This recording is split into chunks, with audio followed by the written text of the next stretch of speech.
राधे राधे मित्रों, मेरे YouTube channel पर आपका बहुत बहुत स्वागत है। दोस्तों, सबसे पहले कार्तिक मास की हार्दिक शुभकामनाएं।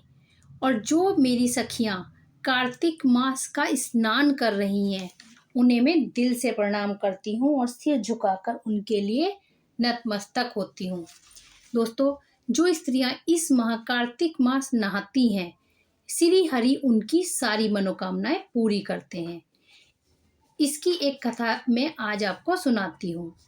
एक बार रुक्मणी जी श्री कृष्ण जी के साथ विचरण कर रही थी अपने उद्यान में। तो उन्होंने हंसते हुए श्री कृष्ण से पूछा, हे प्रिय, ऐसा क्या कारण है कि आपको सभी वारों में एकादशी बहुत प्रिय है और सभी माह के महीनों में आपको कार्तिक माह बहुत प्रिय है? इसका कुछ तो कारण होगा। इस पर श्री कृष्ण जोर से हंसे, बोले, यही प्रश्न एक बार राजा वेद ने नारद जी से भी किया था और यह जो आपने प्रश्न किया है, ये बहुत ही आपने उचित प्रश्न किया है। आज मैं आपको ये बताता हूँ कि कार्तिक मास सबसे प्रिय क्यों होता है। एक समय की बात है, शंख नाम का एक राक्षस बहुत ज्यादा दुराचारी हो गया था। उसने तीनों लोकों में हाहाकार मचा रखा था। सारी पृथ्वी उससे दुखी थी, यहाँ तक कि देवताओं को भी उसने बहुत परेशान कर रखा था। और एक बार उसने स्वर्ग पर आक्रमण कर दिया और विजय भी प्राप्त कर ली। जब उसने विजय प्राप्त कर ली तो उसने देवताओं पर अत्याचार करना शुरू कर दिया। उसने इंद्र और सभी लोकपालों के अधिकारों को छीन लिया और पूरे स्वर्ग पर अपना आधिपत्य जमा लिया और देवताओं को स्वर्ग से निकाल दिया और जो बचे थे उन पर बहुत अत्याचार किया। सारे देवता आकर सुमेरी पर्वत की गुफाओं में रहने लगे। इस पर शंख राक्षस बहुत सुख हुआ। शंखासुर अपने आप को और ज्यादा भाग्यशाली समझने लगा कि मैं स्वर्ग का राजा बन गया हूँ। लेकिन जब उसे पता चला कि देवता सुमेरु पर्वत की गुफाओं में आनंद पूर्वक अपने परिवार के साथ रह रहे हैं और अपना जीवन हंसी खुशी व्यतीत कर रहे हैं, तो यह भी उससे सहन न हुआ। वह स्वर्ग पर अधिकार पाकर भी दुखी रहने लगा कि आखिर ऐसी देवताओं के पास ऐसी क्या दिव्य शक्ति है कि वह सुमेरी पर्वत की गुफाओं में सुखी से रह रहे हैं। यह उसे बर्दाश्त ना हुआ और उसने कहा, मैं इस चीज का पता लगा कर रहूंगा कि देवता इतने प्रसन्न कैसे रह सकते हैं। फिर आखिर उसे पता चला कि देवताओं के पास वेद मंत्रों की शक्ति और वेद हैं, जिसके कारण वह इतने सुखी रहते हैं, उन्हें दुख का आभास ही नहीं होता। शंखासुर तो एक राक्षस था, उसे दूसरों को दुखी करने में बहुत मजा आता था। देखिए, मैं एक बात इस बीच कहानी के बीच में और कहना चाहती हूँ। जो मनुष्य दूसरे को देखकर ईर्ष्या करता है, वह शंखासुर है। इसलिए हमें हमेशा प्रसन्न रहना चाहिए और जो व्यक्ति दुख में भी सुखी रहे और दूसरों के सुख में अपने आप को सुखी समझे, उससे बड़ा कोई देवता नहीं है। तो हमें शंखासुर नहीं बनना है, हमें देवता बनना है। इस कहानी का भी यही अर्थ है। तो शंखासुर ने सोचा कि मैं अगर देवताओं से उनके वेद और बीज मंत्र छीन लूं तो वो फिर से दुखी हो जाएंगे।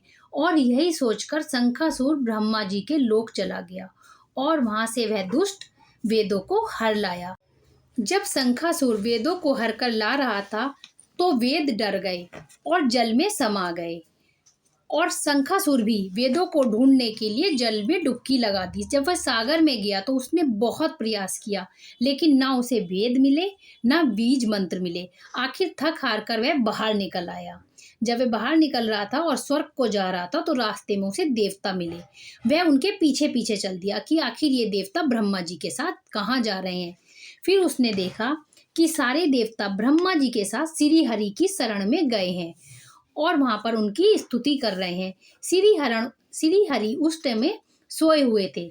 सारे देवता उनकी स्तुति करने लगे, उन्हें जगाने का प्रयास करने लगे। उन्होंने दीप निवेद से उनकी स्तुति की।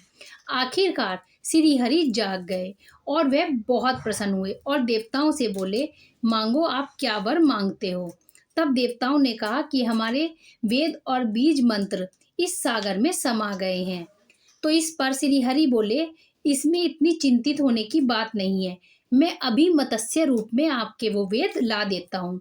तब श्री हरि ने, विष्णु जी ने मत्स्य का रूप बनाया और सारे देवताओं को लेकर जल में गए और उन वेदों को और बीज मंत्रों को लाकर उन्होंने देवताओं को दे दिया। सारे देवता प्रसन्न हो गए और फिर उन्होंने शंखासुर पर आक्रमण कर दिया। आखिर शंखासुर हार गया और देवताओं को फिर से विजय प्राप्त हुई और वह स्वर्ग में हंसी खुशी रहने लगे।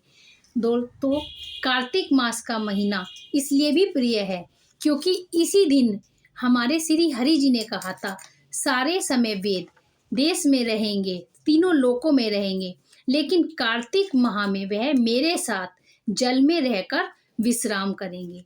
तो इस महीने गंगा में स्नान करने का, पवित्र नदी में स्नान करने का बहुत पुण्य होता है, क्योंकि इस समय हमारे श्री हरि, हमारे वेद और हमारे बीज मंत्र जितने भी अशांत होते हैं या कुछ होते हैं तो वह सब जल में विश्राम करते हैं।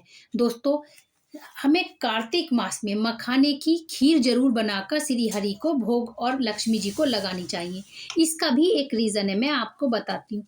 क्योंकि मखाना जो है वो जल में पैदा होता है और शुद्ध होता है। जब मखाना जल में होता है तो वो बहुत कड़क रूप में होता है, एक बहुत ही ज़्यादा कठोर वस्तु के रूप में होता है। बाहर आके जब वह मखाना बनता है तो वो हमारी माँ लक्ष्मी को बहुत प्रिय होता है।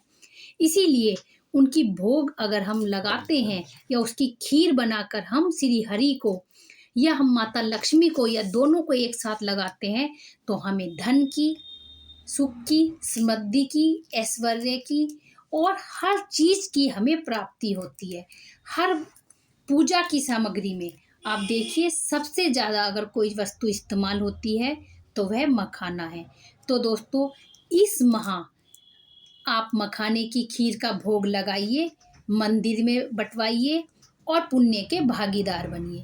फिर मैं नई वीडियो में नई जानकारी के साथ उपस्थित होती हूँ। तब तक के लिए राधे राधे और सभी को कार्तिक मास की हार्दिक शुभकामनाएं।